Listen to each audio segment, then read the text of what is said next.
Today I'm wearing yet another sweatshirt. How many sweatshirts do I own? You do not want to know the answer to that question. Hi friends, my name is Jess and welcome back to my channel, Books Past Bedtime. So since starting my booktube channel, I have definitely gotten a lot more into mystery thrillers. I've always been a lover of true crime, so when I discovered that there were books about fictional true crime cases, I was all there for it. I just kind of assumed that I didn't like the genre because I'm not really like a big mystery type of person. I definitely like more like true crime-esque traditional like thrillers. So once I niched down into the genre and discovered what I actually like, there are so many books out there that I absolutely love. So today I wanted to bring you a video where I share with you my all-time favorite thrillers. I think there are like 13 books on this list, and I have separated them into like sub-genre. So for me, I tend to like 3 different general areas of subgenres. I like true crime-esque thrillers, I like isolated setting thrillers, and I also tend to like thrillers that have like a paranormal or sci-fi-esque twist, so I have some recommendations in that category as well.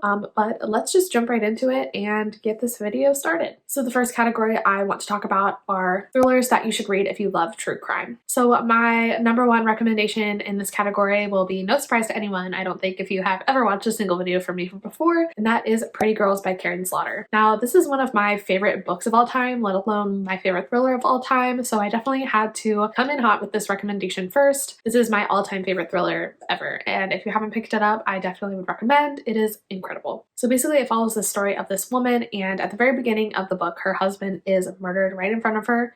She is obviously very devastated by this, but as she is going through his stuff after his death, she discovers that he might have a more sinister background than she would have ever guessed. As she's going through her computer, she finds some snuff films, and she doesn't know whether he just has them or he's involved in some way, but the girl in the snuff film looks like a missing woman, and our main character recognizes her and she's like, what in the heck is going on here? So this kind of launches her into a spiral of figuring out what her husband was involved in and all of that stuff. She actually also ends up reconnecting with her sister, which is a big theme in Karen Slaughter books, is like sister relationships, and her and her sister were estranged for a really long time, but she kind of needs her in this situation to help her out, so they kind of reconcile, and it's about their sister relationship. It's a very imperfect sister relationship, but it's about their relationship nonetheless, and them figuring out what is going on with our main character's deceased husband. And this book just has twist after twist after twist. It is insane. It definitely kept me on the edge of my seat and was unlike anything I have ever read before. It also is very graphic, but in a way that's similar to like true crime podcasts, in my opinion. And I mean, it's like gratuitous a little bit, but it has like effects on the plot and purpose within the story, so it didn't bother me as much as some books do that have a lot of gore in them. But basically this is a 5-star thriller for me, and I would definitely recommend everyone read it. It's amazing. Now if you aren't quite ready to jump into Pretty Girls by Karen Slaughter, on the flip side of things, my favorite YA thriller is A Good Girl's Guide to Murder by Holly Jackson. In this book we're following our main character Pip, and Pip is a very like curious kind of person, and for her senior capstone project she decides to investigate this closed case crime that happened in her town quite a while ago. She believes that the person that was convicted wasn't really the one that committed the crime, and she is determined to figure out who actually did commit the crime. This book is amazing. It is so fast-paced, and it's one of those ones where you like are given a bunch of clues and you can like figure out along with Pip who the perpetrator is, but like you still never know for sure who it is, which I love in a thriller. I love when I can't guess what's going to happen, but it all kind of makes sense when you look back through at the clues. It's like a natural progression through to who the actual perpetrator is. I love that in a thriller. Like I think that I need a level of reality, especially in books that are kind of like true crime investigation-esque, you know? So I absolutely love this one, and if you want to check this one out, the audiobook is the way to go. I'm going to be posting a video soon about my favorite audiobooks, so definitely look out for that, but this is one of them because it's amazing. It's got full production value, sound effects, music, the whole 9 yards. It's an amazing audiobook, and it's just a very thrilling, exciting read. I love it so much. It's really good, but without like the graphic gore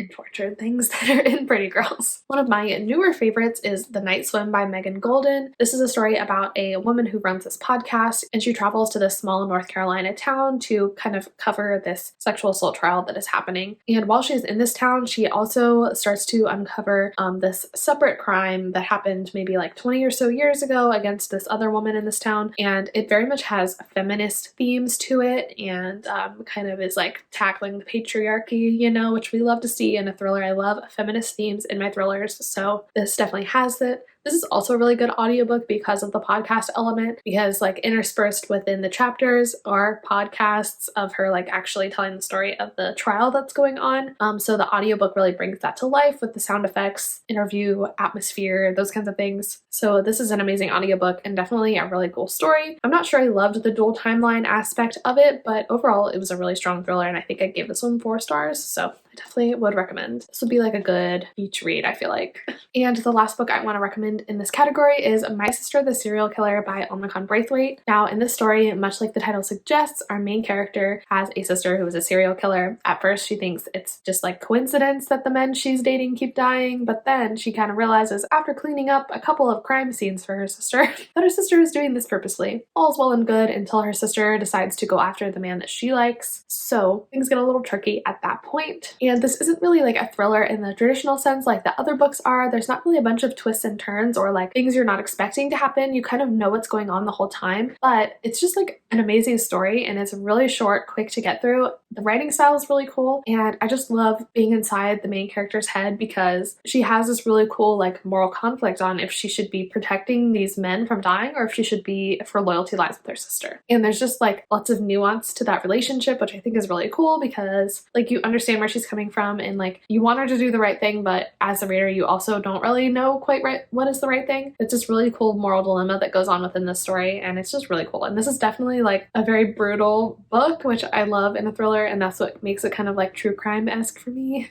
because I can picture something like this like really happening. And you know how I love me some vigilante justice, so that's another aspect of this one that I really love. But this is just a really unique thriller, and I definitely would recommend if you're interested in the genre and if you're interested in true crime. And like the way that this story is told is kind of like a true crime podcast because you already know the story. Like you don't necessarily know the story, but it's not like supposed to be like you're solving a mystery. It's just them telling you the story. This is very similar to that. All right, moving into the next category, one of my personal favorite tropes and thrillers is the isolated setting, especially if that isolated setting is snowy. So that is the case in all 4 of these next books. So let's just hop into it. I feel like the quintessential book for this category is One by One by Ruth Ware. I feel like Ruth Ware has a couple isolated setting thrillers, but I've only read 2 of hers, but this is my favorite by her, by far. I love this book. It follows this group of co-workers. They run this tech startup and they all go to this chalet in the Swiss Alps to kind of have like a company retreat, and things start going terribly wrong. There is an avalanche that cuts them off from the outside world, nixes their power, traps them in this chalet, and then people start dying one by one. At first, they're thinking it's like accidents, but then comes out that one of them is killing all the rest. There's a lot of controversy surrounding this book. There's a lot of people that don't love it, and I think it's because you kind of learn who the killer is like halfway through, so it's not like a big twist at the end. It's kind of in the middle, and a lot of people complain about like the techie startup things, but I like business, so I thought that was kind of cool, and it didn't bother me that the killer was revealed so early on. I don't know, I thought it was just a cool story. Like this isn't going to be like an incredible, amazing thriller if you read a lot of thrillers, but especially if you're kind of new to the genre, I would recommend this one because it does use a lot of tropes, but I think it does them pretty well. And I personally just loved it. It's just a fun time. Like it's just a fun thriller. And honestly, nothing beats the setting. Like the snowy Swiss Alps is incredible. And there's like skiing and stuff in this book. And like honestly, the skiing scenes are some of the most like heart-racing thriller scenes I've ever read. I just loved it. I thought it was so good. Another quintessential recommendation in this category is No Exit by Taylor Adams. In this book, we're following our main character, Darby, and Darby is driving home for Christmas. I think something happened to one of her family members, but she is driving through the middle of the US during a snowstorm. Roads are icy. She ends up having to stop at this rest station and ends up getting trapped there along with like 5 or 6 other people. And all's well and good until she goes out to her car to get her phone charger, and she notices a cage in the back of someone else's car that's there. And in that cage, in that car, is a little child. It's a little girl. So she's like, oh my god, one of these people that I'm trapped in this rest station with is a human trafficker. And what am I supposed to do? I have to save this little girl. So she tries to pretend everything's normal and goes back in, and like throughout the night, all kinds of shit happens. Shit hits the fan. She's trying to figure out who this child belongs to and how she is going to get them to safety. And it is just absolutely wild. This is one of the most fast-paced thrillers I've ever read. It's very easy and quick to get through, and it is such an exciting, interesting read. This is also a good one one to read if you like true crime because of the whole like human trafficking, kidnapping element. It's an excellent read and so much fun. I really like this one a lot. Another one that fits this trope that I've read recently is An Unwanted Guest by Shari Lapena, An Unexpected Guest. I think it's An Unwanted Guest. I don't know why I can never remember the title of this book, but basically it follows all of these different characters who go for a weekend at this bed and breakfast, and they end up getting trapped there by a snowstorm. The electricity goes out, and then people start dying one by one. It's a pretty similar concept to One by One by Ruth Ware, but I think One by One is executed a little bit better, but this is also like a fun one if you're craving that same sort of vibe.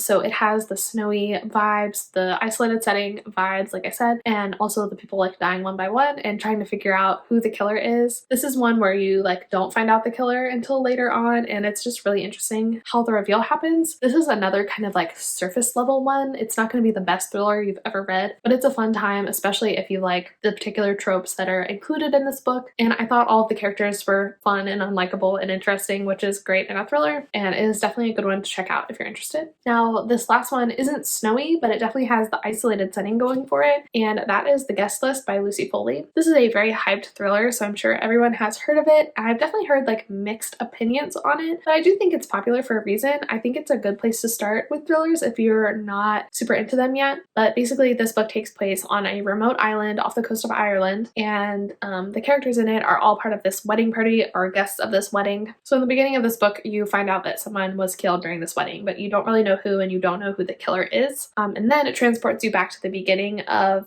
the whole weekend, the whole incident, and you like move forward trying to figure out who was the killer, when were they killed, who was killed, all of that stuff. So this book is also low-key pretty feminist, which is fun. And I really loved the isolated setting. Although this one isn't snowy, it's very rainy.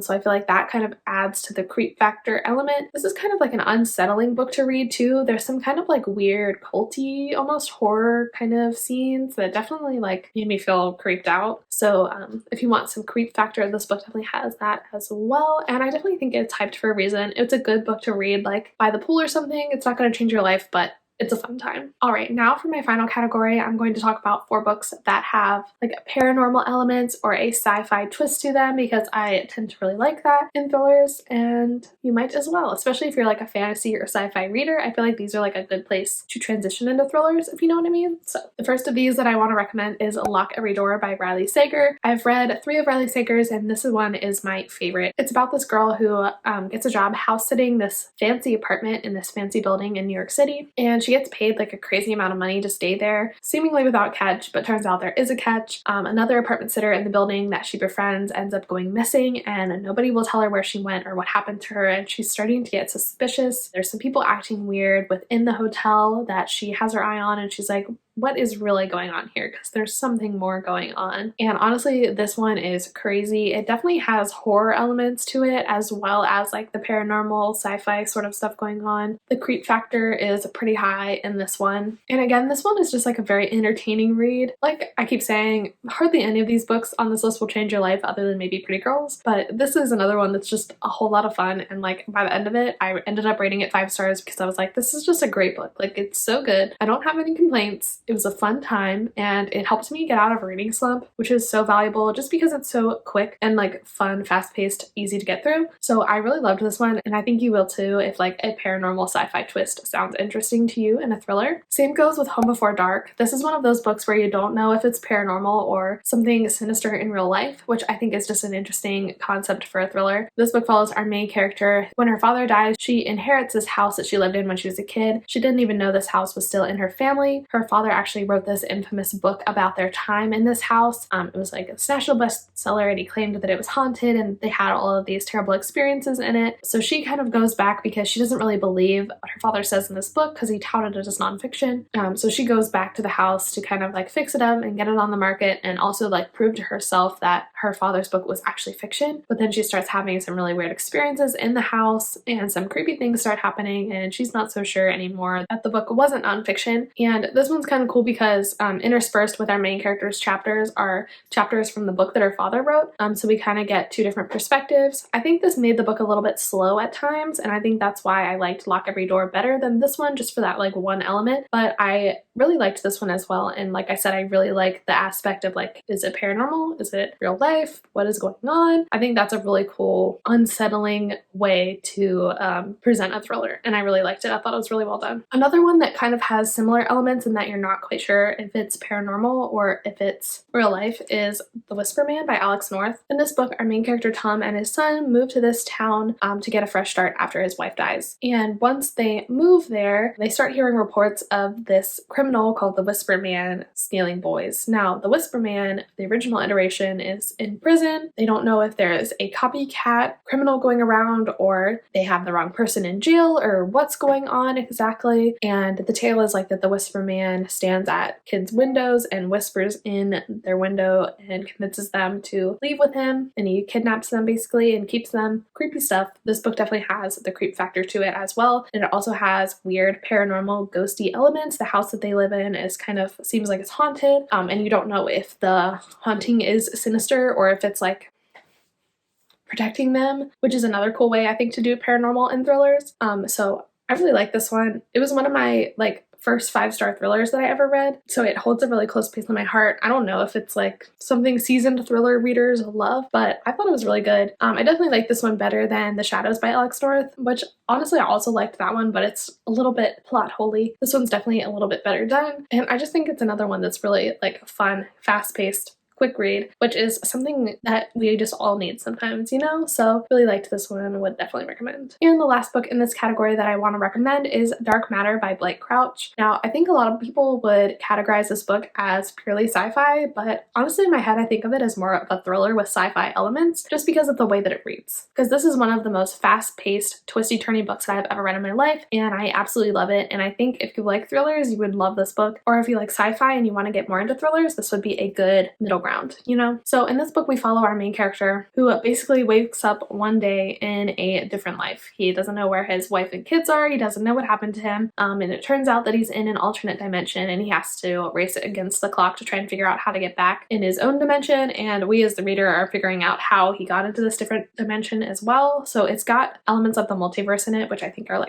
such interesting topic, and I loved exploring that in this thriller. And I don't want to give too much away because I don't want to spoil anything, but honestly this book is so good. I feel like anybody would like this book because it's just a super fast-paced, unique, fun, interesting read. I really just loved it so much, and it's like the perfect combination of sci-fi and thriller.